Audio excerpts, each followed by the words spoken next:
Thank you so much for coming.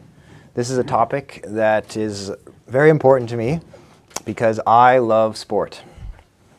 I hope that most of you have had a chance to read through the paper. If not, I might kindly suggest that you avoid doing that now because I want to build on the ideas with the material that I talk about now, and I hope that that will contribute to a really fruitful discussion at the end. So, and I'm going to review the paper as well. As I summarize the paper, this is a brief kind of caveat. I'm going to insert questions throughout that we might pick up, but then I'll give a few questions at the end that can kind of direct our discussion. And I think I certainly have intended this paper to be more of a proposal for how Christians might think about these things more deeply, rather than a precise treatise which kind of advises Christians about exact ways to think about sport. One last caveat, there will probably be some Americanisms because my experience of sport has primarily been in America. But I think that they can actually be useful because in a lot of ways America represents a sort of extreme on the spectrum of what sport looks like, whether it's the economics of sport or the idolatry of sport, perhaps. So to begin, I'd like to share a little bit of my own experience with sport and explain a bit why I decided to write this paper. I grew up playing sports with my two brothers, my father, my cousins, neighbors, and a lot of different church friends. And because of that, my passion for sport is primarily, and has always been primarily, connected to being a participant rather than being an observer. That comes through in my paper and will continue to come through in this talk. As a brief taste of the types of sports that I've enjoyed most and played most seriously, the top four have been basketball, football, rowing, and a sport you might not know of called ultimate frisbee. Other sports that I've played at less serious levels and have enjoyed more recreationally include snowboarding, mountain biking, volleyball, dodgeball, American football, table tennis, baseball, slacklining, disc golf, and I've dabbled in a few other sports like boxing and golf. So as a child and as an adolescent, I just absolutely loved playing sports for their own sake. And what I mean by that is that it didn't matter to me if I was the best, because I never was. It didn't matter if I lost, because I often did. And it certainly didn't matter if I stayed fit or lost weight. It didn't even matter if I had fun, because I always was eager to return the next day, to play again, and get carried away in the action, the concentration, the excitement, the mystery of sport. And it's interesting, in the paper I make a note of the fact that it seems the word sport is connected to disportare, which has the idea of being carried away. We can return to that later. Although sport can certainly serve as an escape, and it certainly has for me at different points in life, I've mostly experienced it as a sort of intensification of my existence, a sort of digging down to the very bedrock of what it means to be a human being, which include things like experiencing enjoyment as creatures of God, struggling with others and striving along with others, and somehow our innate yearning for perfection. As I grew older, I increasingly experienced sport in a less pure and less simple way. There was more pressure to meet expectations in training, there was more visibility from the public and from my peers, and there were far more questions about why I was spending so much time playing sport. Additionally, I often felt myself conflicted about how much time, energy, and money to devote to my involvement or commitment to professional sports. So this paper was born out of a desire to close the gap that I found and continue to find between kind of strict philosophical academic treatments of sport, which I first encountered in my own academic studies of late antique Byzantium, and so the gap between that and far more basic, sometimes even crude, popular views of sport, which often emphasize the character-building quality of sport above anything else. Stated another way, I've been quite dissatisfied with how Christians in particular have discussed the nature of sport as opposed to merely the effects or the consequences or the benefits of sport. One quick comment here is that I certainly have learned many lessons from sport that have been very valuable and formative in my life, and I treasure those. I'm thankful for those. These include things like endurance, teamwork, perseverance, respect, etc. But my wife, and perhaps many of you, has learned all these things as well, and she never played sport. So I reject the notion that some people have, especially, it seems, in America, that sport can build character in ways that are somehow exclusive or superior to other activities in life. I think young people can learn basically the same lessons by participating in an orchestra, doing outdoor wilderness activities with others, serving in the military, perhaps, even just working in a manual job that requires physical labor. Unless we forget, the historian in me would want to point out that people have managed to develop things like perseverance and diligence and teamwork for most of history without participating in the sports that we have today, or any sport for that matter. So with those kind of introductions being said, let's quickly work our way through the paper. I'm just going to do a brief summary. So one of the key terms I use is this idea of sport as a microcosm. And hopefully that will become more clear as we talk about it. And I don't intend for this to, I don't want to force Christians, or I'm not asking Christians to apply this idea rigidly. I think it can help us better understand certain boundaries and when sport is serving its purpose the best, and when sport might be being corrupted by other things. So this idea of a kind of microcosm in which sport functions, I think can be quite helpful. I mentioned in the introduction that sport may potentially be more influential now than ever before, and I think that's a really serious thing for us to consider, given especially things like globalization and communications technologies that permit us to observe and learn about other sports. I'm still blown away by the fact that nearly half of the entire global population at some point in the World Cup tunes in as a viewer. So if we think about, as Christians, discussing things that are important, that are influential in society, it seems to me that we have to discuss and consider sport if it is important for that many people. I discussed briefly that Christians have had, the church has had a somewhat ambivalent view about sports throughout history. Different church fathers, especially Tertullian, talks about the spectacles of the Roman Empire and how we might view those. But I'm curious, this will be kind of the first question that I pose. Is about, footnote 7 there, before that's a statement about how sport has been a topic neglected by Christian intellectuals. I wonder why that has been. I have some ideas. I think it might partly be due to a certain, what's called the Protestant work ethic. I think it might also be influenced by a certain privileging of the intellect, because of things like the Enlightenment. But we might be able to talk about that more. Then I move on after the introduction to kind of trying to get a handle on what sport is in this section called classifying sport.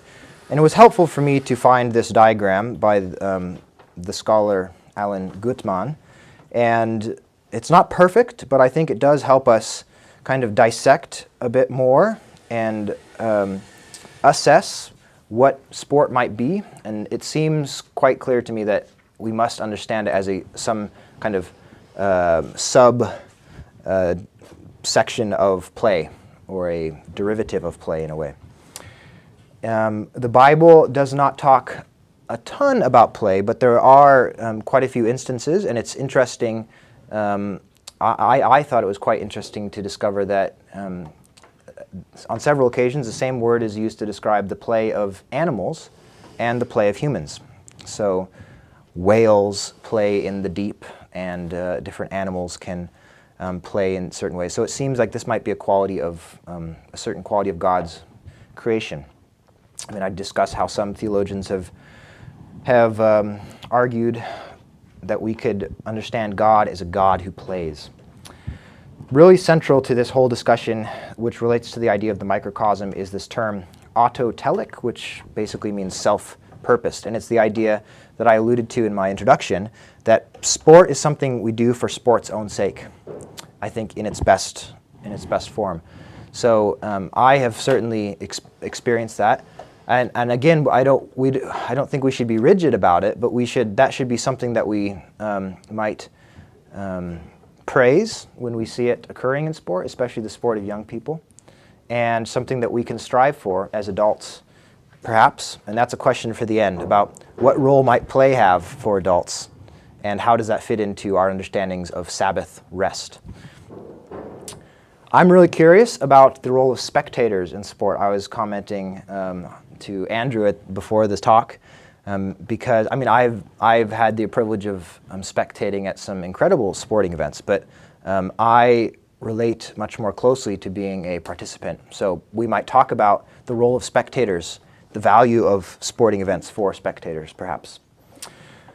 Then we move on to kind of this threefold approach to sport, which is celebrating sport, lamenting sport, and redeeming sport. I think it's really important. I think Christians can make a great impact in society by celebrating sport. And because of the history of Christianity and the church, the church hasn't always done that. The scholar Lincoln Harvey, who I've borrowed several things from, talks about a three-note chord throughout the history where the church has often opposed sport, often used it in an instrumentalist fashion to accomplish their own agendas, and then often struggled with the popularity of sport as something that distracts or takes away from a holy life, perhaps. One of the reasons I feel most strongly that we should celebrate sport is because of the idea that it is a holistic anthropological experience, which is there on the top of page 3. I think for various reasons, going all the way back to Greek Platonic dualism, Christians struggle to have sometimes a holistic understanding of what it means to be human, which includes our kind of intellectual faculties, our emotional, spiritual faculties, and our physical abilities and nature as humans. So sport especially, I think, can celebrate our physicality, the goodness of our bodies, which I think can serve as a bit of a correction for a lot of the ways that Christians have understood our physical bodies. And what else? I mentioned this idea that a lot of people who are not Christians or even religious at all have experienced, and they testify about their experience of sport as something that's sacred. If you've ever been to a major match or a playoff game or a Premier League game and heard the chanting and the singing and witnessed the fervor in the audience, you might have gotten a bit of a taste of this sacred quality and the amount of time and attention that people devote to these things. So what do we do with that as Christians? Do we affirm that and use it as a stepping stone to point towards something else? Do we reject that and say, no, that's idolatrous? These are some of the things I think we should explore. Well, and by virtue of it being in the celebrating sport, I think it's good for us to affirm in a certain sense that sport can magnify the image of God within us as creatures. And then I go on to talk about 3 ways that might be done, as sport is kind of this concentration or a distillation of play. So maximum enjoyment, which might relate to our understanding of a God who takes pleasure in his creation. Maximum Competition, which deals with relationships, and it's one of my hopes that we can maybe recover the word competition. I suggest in here some awkward words: co-striving, co-struggling. But competition used to mean something more like struggling together rather than fighting against, which is often how it's used today. So yeah, maximum competition. Our God is a relational God. Israel the story of Israel is a story of somehow struggling with God in this existence. And maximum excellence, which I think can help point us towards, remind us about our perfect God and the command of Jesus to be perfect as our Father in heaven is perfect. Of course, sport exists in a fallen world, and so I outlined some of the ways that I think it's been corrupted. And I discuss how the microcosm of sport can be idolized when things kind of internally take a higher place in our lives than they should. And then also when it's violated, I say, by things on the outside, such as money or fame or sex or any number of things.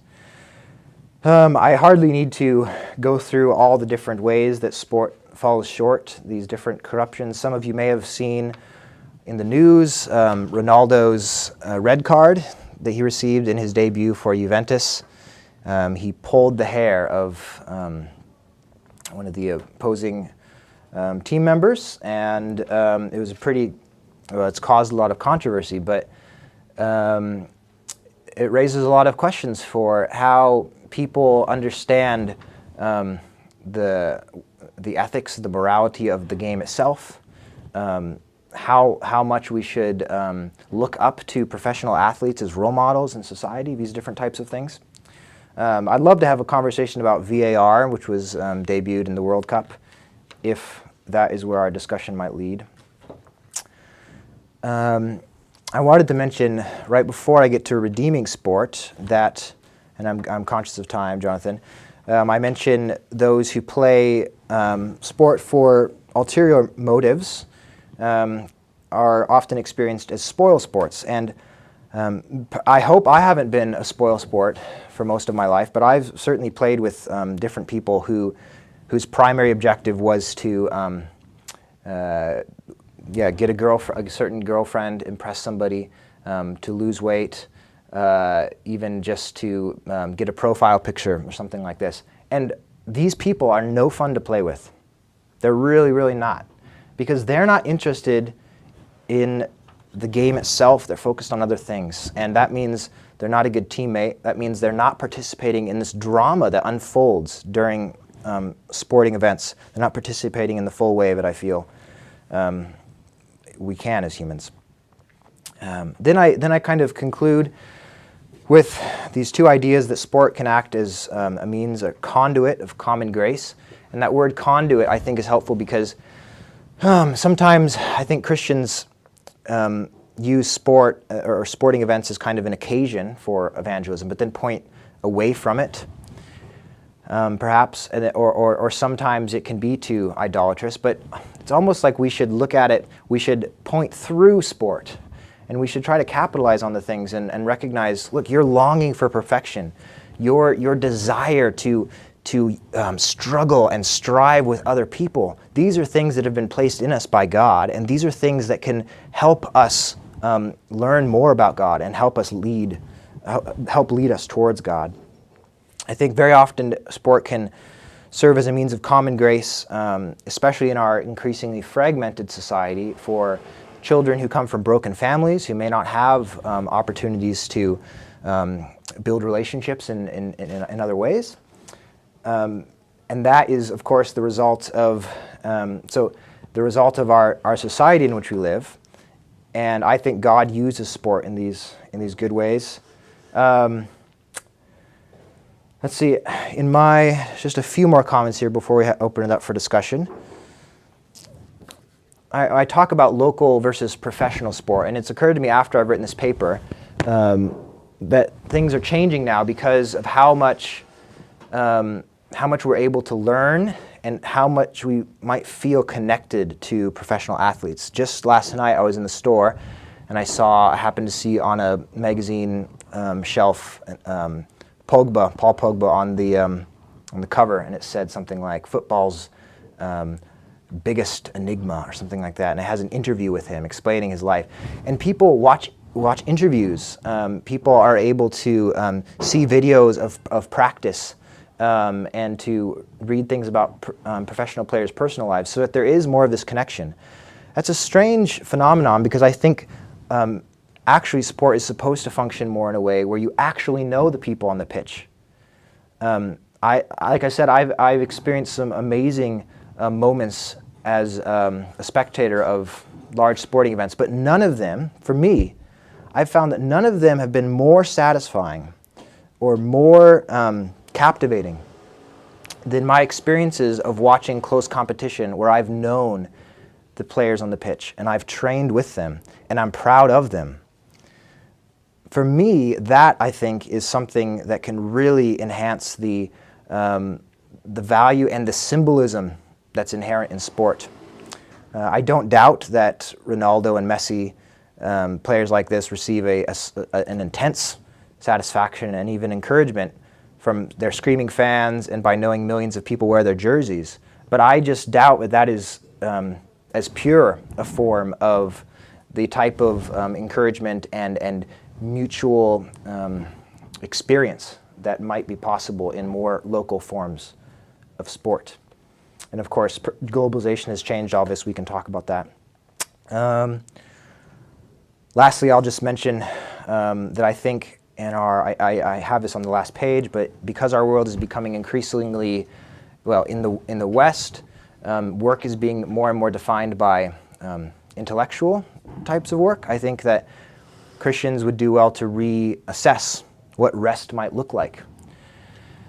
Traditionally, of course, manual labor, working in the fields and the farms, meant that you were physically working, and rest might mean a break from that. But if we're intellectually working all day, I think sport could be a really excellent way for us to rest dynamically, which I allude to here, I think is what comes through in Deuteronomy, with the understanding of the whole community resting together, rather than simply kind of and just being a negation from activity. So that is all the things that I wanted to say. Let me introduce quickly 5 possible questions. How might we as Christians judge between various sports?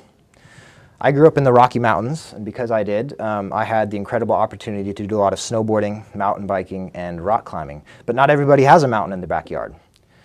Might it be that sports like football are qualitatively better because they help include, invite, and teach and allow more people to enjoy them? They're more universal. Secondly is the idea of rest, which I've mentioned, but I fear that Christian society at large might struggle a bit with getting away from things that are always pragmatic or utilitarian. How do we rest without worrying about the product or what it accomplishes, or if we feel rested at the end of the day?